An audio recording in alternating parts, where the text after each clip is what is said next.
When You Reach Me by Rebecca Steed, a First Chapter Friday read-aloud video with the Word Nerd. Today as you listen, play along. Watch for the story quote that will appear on screen. Write it down, word by word, and then follow the instructions given to you by your teacher. Stay tuned till the end of the video to see if you're right. Hi, my name is Amanda Zieba. Welcome to my channel Learning with the Word Nerd and another First Chapter Friday video. This week I'm going to be reading to you from the 2009 Newbery Award winner, When You Reach Me by Rebecca Steed. This book has some of the shortest chapters I've ever seen, so it's going to be a super fast video and it will feel like you are just flying right through the book.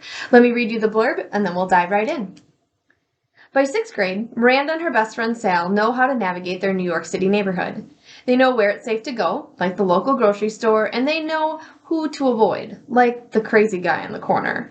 But things start to unravel. Sal gets punched by a kid on the street for what seems like no reason, and he shuts Miranda out of his life. The apartment key that Miranda's mom keeps hidden for emergencies is stolen. And then a mysterious note arrives, scrawled on a tiny slip of paper. I am coming to save your friend's life and my own.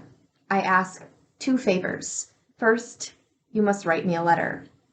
The notes keep coming, and Miranda slowly realizes that whoever leaving them knows things no one should know.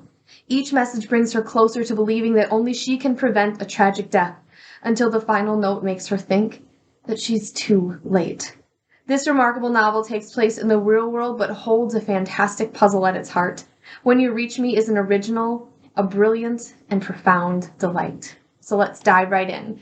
These chapters are not numbered. Some books do number them, some books don't, but I know that this is chapter 1 because it comes first, and it's called Things You Keep in a Box. So Mom got the postcard today. It says, congratulations in big curly letters, and at the very top is the address of Studio TV 15 on West 58th Street. After 3 years of trying, she has actually made it. She's going to be a contestant on the $20,000 Pyramid, which is hosted by Dick Clark. On the postcard, there's a list of things to bring. She needs some extra clothes in case she wins and makes it to another show where they pretend it's the next day, even though they really take 5 in one afternoon. Barrettes are optional, but she should definitely bring some with her. Unlike me, Mom has glossy red hair that bounces around and might obstruct America's view of her small, freckled face. And then there's the date she's supposed to show up, scrawled in blue pen on a line at the bottom of the card. April 27th, 1979, just like you said. I checked the box under my bed, which is where I've kept your notes these past few months. There it is, in your tiny handwriting. April 27th. Studio TV 15. The words are all jerky looking like you wrote them on the subway. Your last proof. I still think about the letter you asked me to write. It nags at me, even though you're gone and there's no one to give it to anymore. Sometimes I work on it in my head trying to map out the story you asked me to tell about everything that happened this past fall and winter. It's all still there like a movie I can watch whenever I want to. Which is never. Chapter 2. Things that go missing. Mom has swiped a big paper calendar from work and scotch-taped the month of April to the kitchen wall.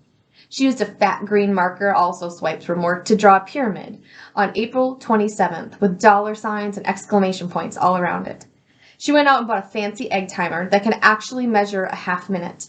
They don't have fancy egg timers in the supply closet at her office. April 27th is also Richard's birthday. Mom wonders if that's a good omen. Richard is Mom's boyfriend. He and I are going to help Mom practice every single night, which is why I'm sitting at my desk instead of watching after-school TV, which is a birthright of every latchkey kid. Latchkey child is a name for a kid with keys who hangs out alone after school until a grown-up gets home to make dinner. Mom hates that expression. She says it reminds her of dungeons and must have been invented by someone strict and awful with an unlimited childcare budget. Probably someone German, she says, glaring at Richard, who is German, but not strict or awful. It's possible. In Germany, Richard says, I would be one of the Schlüsselkinder, which means key children. You're lucky, he tells me. Keys are power. Some of us have to come knocking. It's true that he doesn't have a key. Well, he has a key to his apartment, but not ours. Richard looks the way I picture guys on sailboats. Tall, blonde, very tucked in, even on the weekends. Or maybe I picture guys on sailboats that way because Richard loves to sail. His legs are very long, and they don't really fit under a kitchen table, so he has to sit kind of sideways with his knees pointed outward to the hall. He looks especially big next to Mom, who's short and so tiny she has to buy her belts in the kids department and make an extra hole in her watch band so it won't fall off her arm. Mom calls Richard Mr. Perfect because of how he looks and how he knows everything. And every time she calls him Mr. Perfect, Richard taps his right knee. He does that because his right leg is shorter than his left one. All his right-footed shoes have 2-inch platforms nailed to the bottom so that his legs match. In bare feet, he limps a little.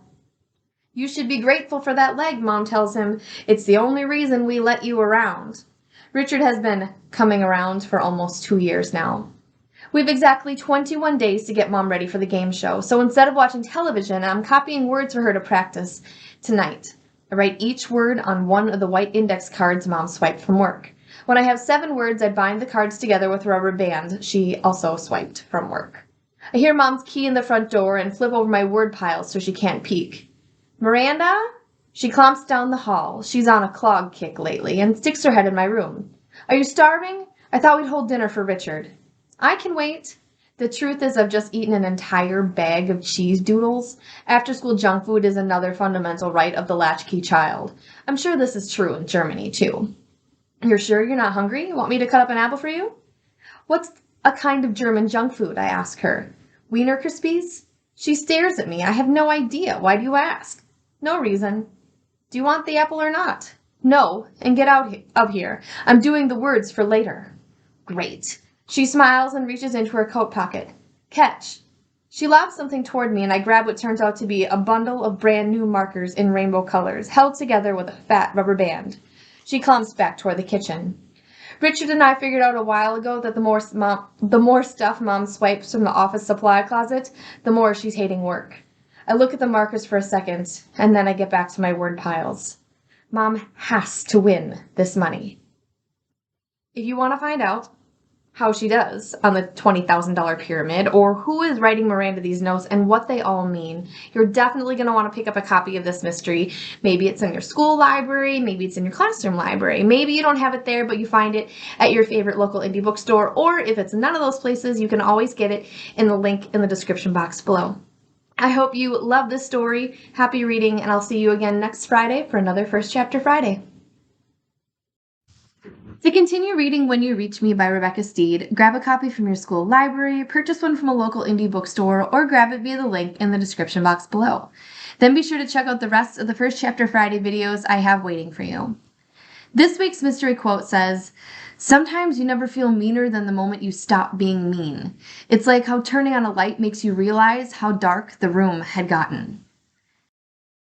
Thanks so much for visiting my channel, Learning with the Word Nerd. Remember to like this video and subscribe, and then check out the rest of the great content I have for you online. I'll see you again next time, and happy reading!